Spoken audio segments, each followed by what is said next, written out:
I think all of you, if you're like me, you probably used your cell phone at least 5 or 6 times just to get here the other day. And obviously, the travel category has been deeply enmeshed in mobile for a long time. But really understanding what users wanted has still eluded a lot of carriers and providers. JetBlue, I think, is an excellent example of a brand that listened hard and long to its customers before developing its app and its mobile strategy. And we have here to walk us through this Jonathan Stephen, who is the head of mobile for JetBlue. He's been directing and overseeing all of their mobile initiatives. He also came to JetBlue after a number of years at the MMA, where he helped initiate some of the best practices and standards that he now uses at JetBlue. Please welcome Jonathan Stephen. Good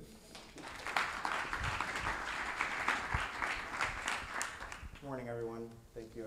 Thanks, Steve, for inviting JetBlue. Sorry for the mix-up in the technology. We fly people. We don't do technology. So today I'm going to talk a little bit about or a lot about mobile specifically. My role at JetBlue is head of mobile, and just most recently, we've now started a new group called Mobile and Emerging Technologies. So that's the group that I oversee now. And the biggest reason of that is, you know, with the airline space changing, so many people using so many different devices, the idea is how can we embrace some of this technology and enhance the travel experience.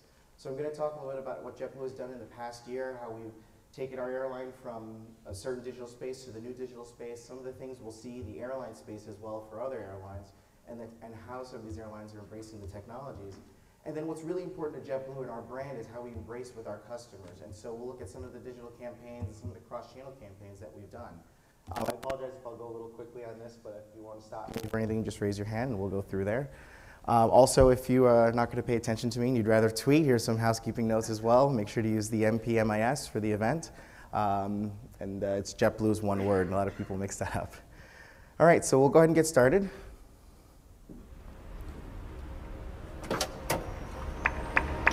Hi. 23rd and 3rd, please. 23rd and 3rd. Yes. 57th and Madison. Okay. Have to go to Penn Station? Okay.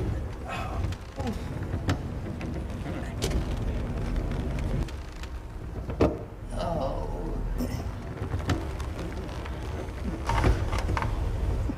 The chair is pushing against my legs. A little further up would be good. You have a standard amount of legroom, sir. Nah, I'm 6'3". I need more leg room. It's only a short trip. How much space do you need? Do you want to come look at the back? You want to see how much legroom there is? I'm hot, I'm cramped, and we haven't even left yet. You might be more comfortable if you move the seat to the upright position. Can you move the seat up? You hurt my leg. My legs are right here, sir. You move your chair forward. Can you move this forward? I've never gotten in a cabin with treated this way. Open the door. Open the door. Move your seat up. I can't do this.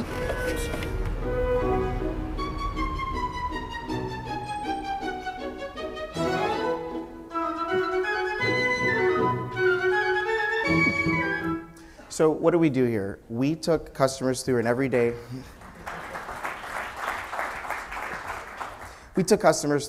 situation, but what we did was we put a little twist. We tried to take some of the attributes of other airlines and try to treat them as they would in a cab. And we noticed that customers were very disappointed about this, and they had come to a certain expectation of what they should get when they're traveling.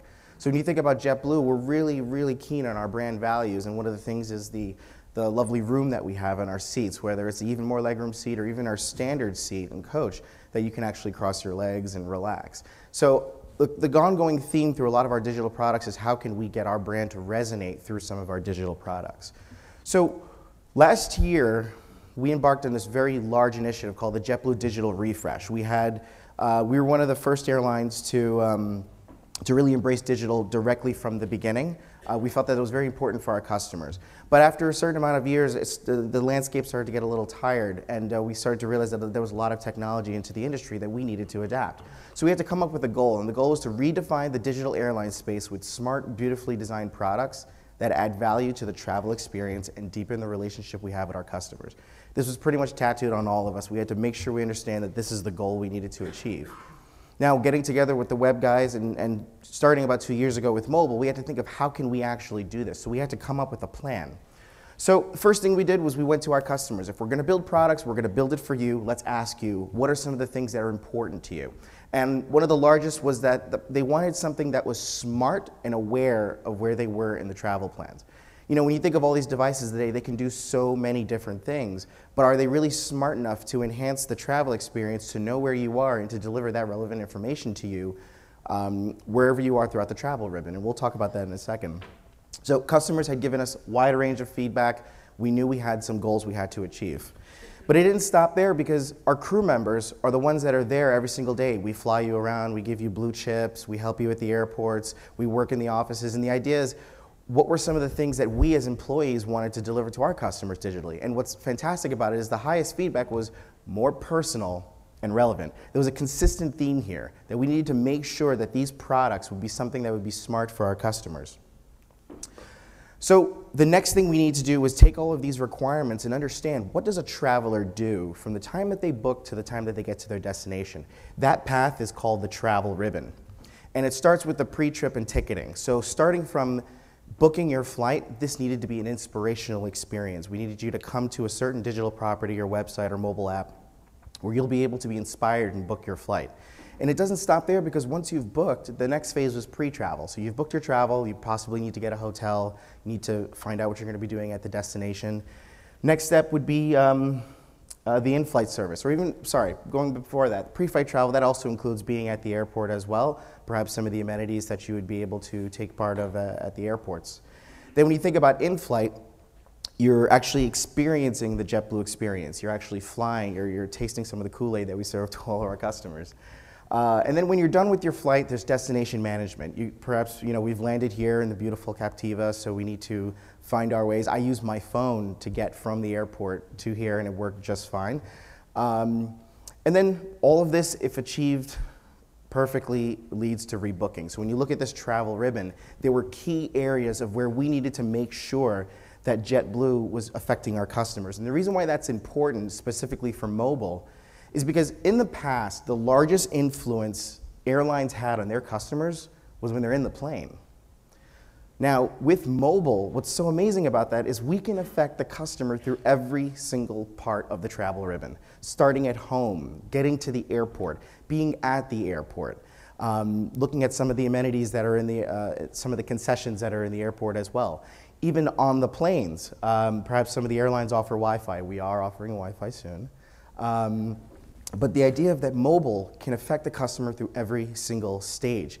It's so relevant, and so it just goes very well with what customers were saying, where we need something that's personal, that's relevant, that's timely, something that's going to give us the content that we need when we're there. So we gathered all the requirements. One of the other things that we've done is we did an analysis, because we have laptops, we have iPhones, Androids, we have tablets.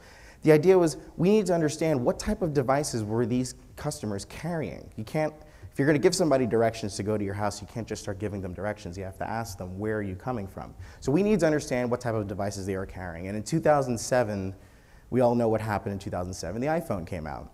But what happened after that? Over the time, and I know it's kind of small, but the idea of it is that customers started to carry a wide array of devices. So it wasn't just enough to have a website and just a mobile site. It was important to make sure that our content was accessible across all different platforms.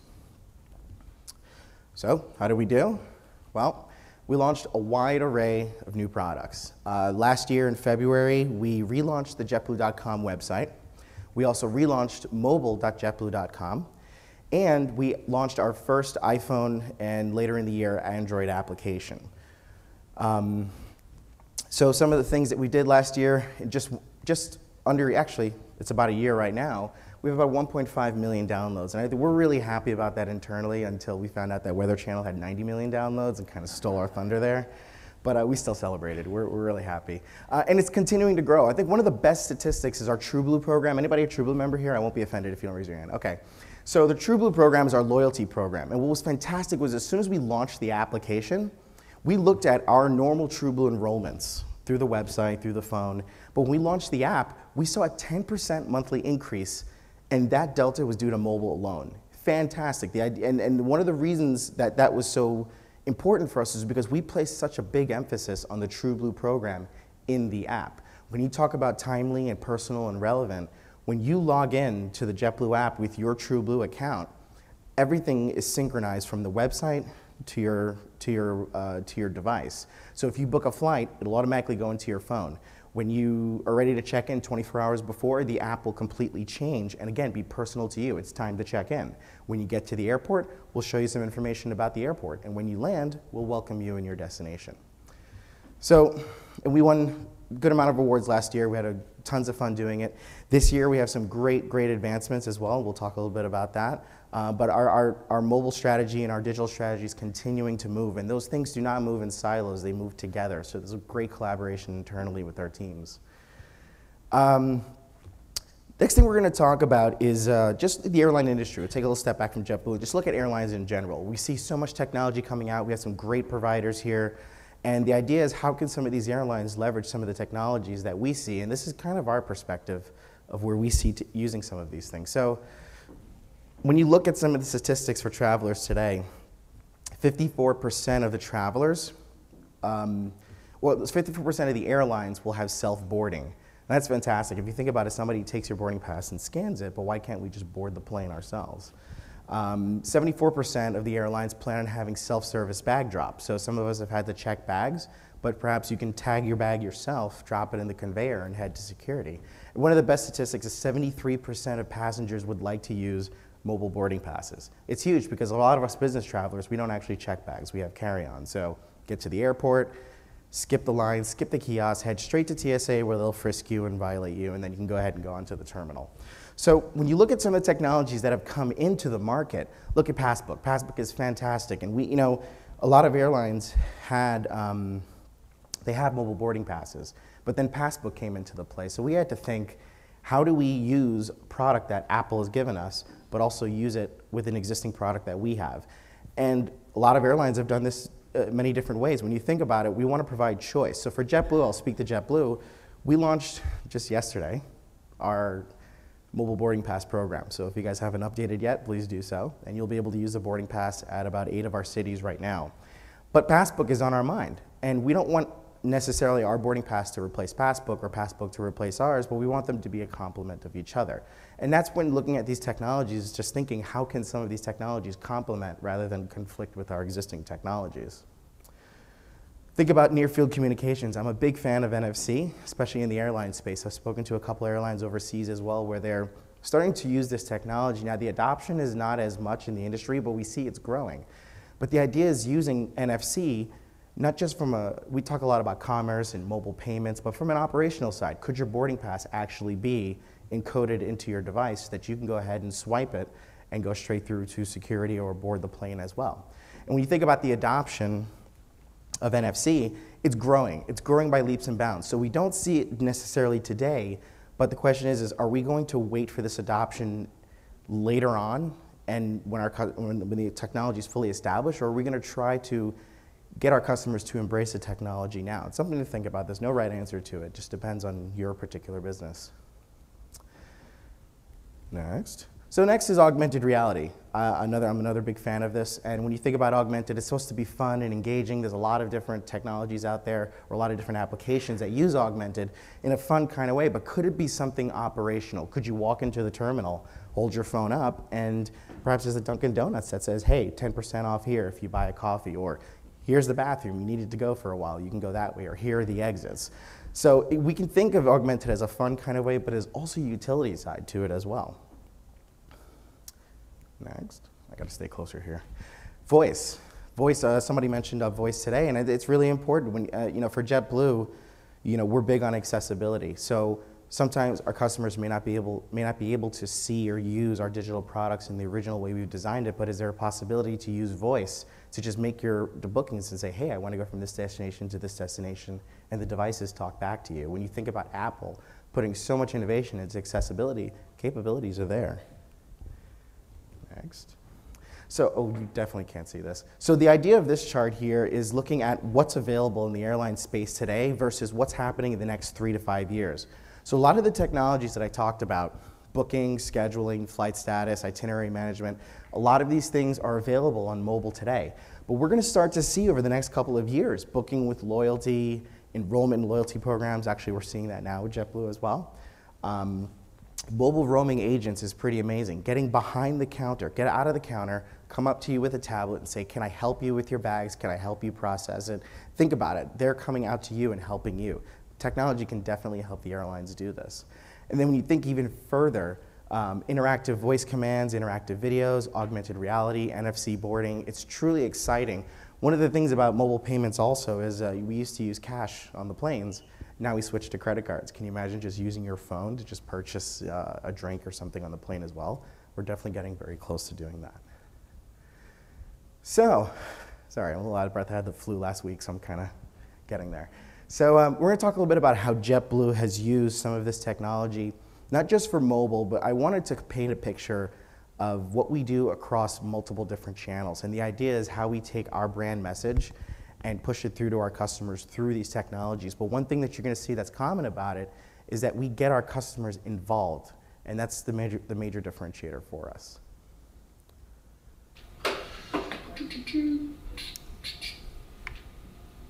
Oh, no. That's not working.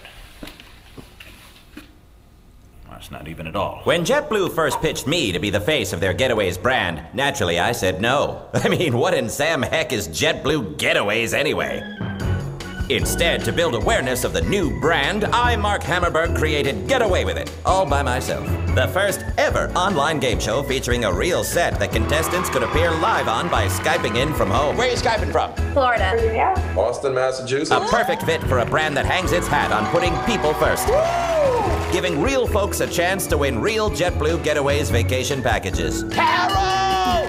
Congratulations! Get Away With It was broadcast live from a set in New York City. 5 seconds to opening. Rolling video. But anybody with internet access or a smartphone could tune in, with contestants streamed in on plasma screens to compete against one another and answer trivia questions about travel and JetBlue Getaways consumer benefits. With JetBlue Getaways, it's easy to save serious green on vacation packages. What state are the Green Mountains located? C, Vermont. Correct. 100 points. You're on the board. The show went live June 18th, with 5 episodes a day for a week. 25 real live games total. Like live. Don't answer that phone. Uh-oh. We've lost Mary. Of course, we needed contestants, so we employed a sophisticated mix of charisma and mustache to encourage people to sign up. Thousands from around the world partook, and hundreds of contestants were individually contacted via Skype to prepare for the live show. Of course, I did all of this myself. Subsequent emails and add-to-calendar functionality reminded people when to come back to play. Rather than just treat Get Away With It like an advertising idea, JetBlue broadened their media strategy to align with what real shows do. My idea. And I took to the streets of New York and Boston to encourage people to get away with it. The plan also included page takeovers, where people were encouraged to give me a hearty round of applause. But did it work? No, I'm currently unemployed. I want to do another one!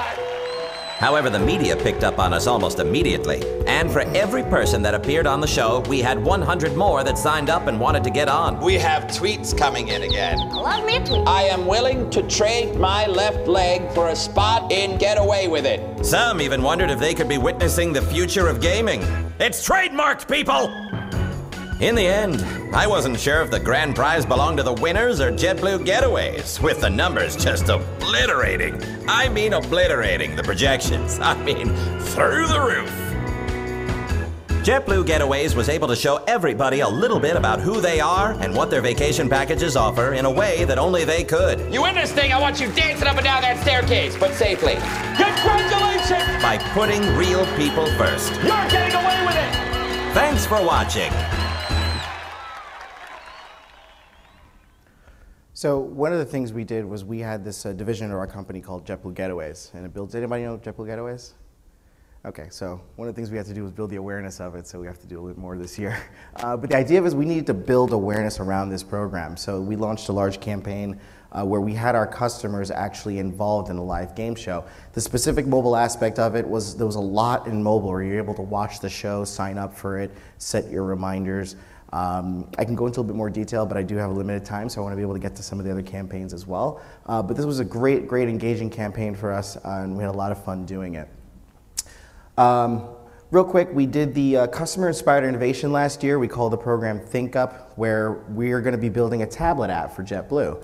But what's our motto here? We always ask our customers, what are some of the things that you want? So we actually launched a Facebook application where you would go and log in and submit your ideas, and the winning ideas would be chosen and we'd give out prizes. So that's currently in progress. The contest is kind of over, but we are working on our tablet application, so stay tuned for that. I'm going to skip this one.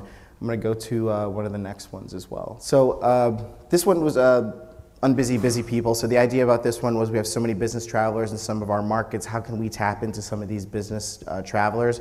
So we wanted to create certain games that when they're running in the cab, in the office, and they're running around, we wanted to catch them on their downtime when they're possibly sitting at the airport, but how could we insert a little JetBlue into that? We created some games for them to engage, and then they would also receive points as well for engaging in some of these games. So last thing I want to talk about is last November, we know what happened. We had the election, and we had to think of a really quick way to get involved in the election, but we wanted to do it in some kind of way that we could still insert JetBlue into the equation. So let's take a look, if this will work. Okay. Lots of promises will be made this election season. JetBlue is making sure at least one will be kept. If my candidate doesn't win, if my guy loses, I would seriously consider leaving the country. I would go to Mexico, Barbados, Jamaica. I would leave the country. If things don't go your way, don't worry. Here's your chance to get out of the country with a free flight. Taking the wife, the dog, the cat. Sayonara, adios.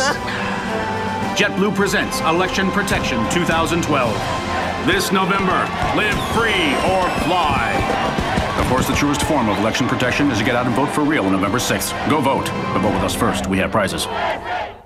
So some of you are still here, so obviously I don't know if you guys all voted for Obama, but we did fly people out of the country, but we offered them a round-trip ticket to come back. But we wanted to think of something playful, something that, you know, with the election, how could we be relevant but still get our customers to know that we're there and we're thinking about them to the current events that are going on. So specifically to mobile, we see some great statistics here. 38% of the site engagements were driven from mobile. So we know that most of the people, when they're out and about, we had a lot of road shows in New York City, and people were able to go to their devices and see this campaign as well. They were able to place their votes through their devices as well. And notice that the average time that people spent on the mobile device was 2 minutes and 4 seconds. You can't get anybody to do anything for 2 minutes and 4 seconds these days, but we saw some great engagement there, had a lot of fun with it. Sorry for rushing through this, but I appreciate being here, and if you have any questions, please let me know. Jonathan, thank you very much. Any questions about, yep, Chuck.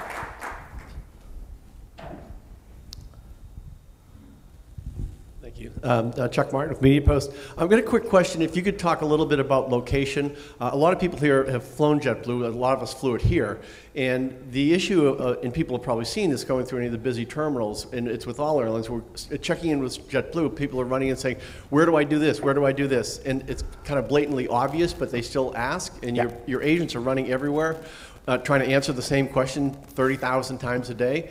Can you talk a little bit about specific location? How soon is it going to be, and what is it going to look like for JetBlue and others for self-check-in? How precise can the location be so that when someone is going into your check-in, it says, go here and get your boarding pass. Okay, go here and drop your bag. Can you talk a little bit about that?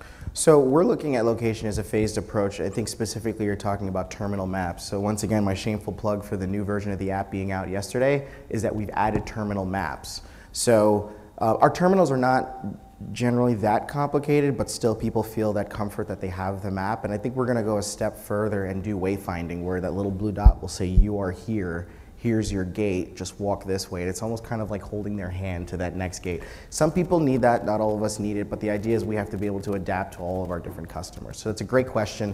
We're constantly looking at ways to do that. Dan, stand up. Tell us who you are and where you come. Hi, I'm Dan Israel from Sapient Nitro. Hi. My question is, how critical is it to have the loyalty piece as part and parcel? So do you think you'd have as much success with the mobile app if you didn't have the loyalty component? And in terms of usage, is it like 80% of existing JetBlue customers versus, you know, an acquisition tool? It's a great question. So It's extremely, extremely, extremely important. In fact, it's the backbone of our digital products, because the idea is if you're coming to JetBlue, this needs to be about you.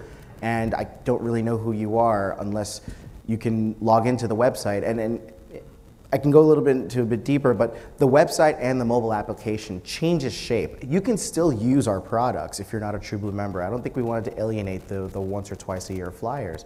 But the idea is when you log in, literally the website will say, you know, hello name. It'll say right on the website who you are. It'll know when your flight's coming up. It'll even know some of the favorite destinations that you want. And when you think about a loyalty program, you're signing up for a program to be loyal to the brand. So how can we be loyal to you? And we can give you that relevant content. So it's kind of this exchange of just partnering with each other, with our customers. And we felt that the loyalty account would be that great connective tissue across all of our digital products. Jonathan, thank you very much. Thank you. Thanks, John.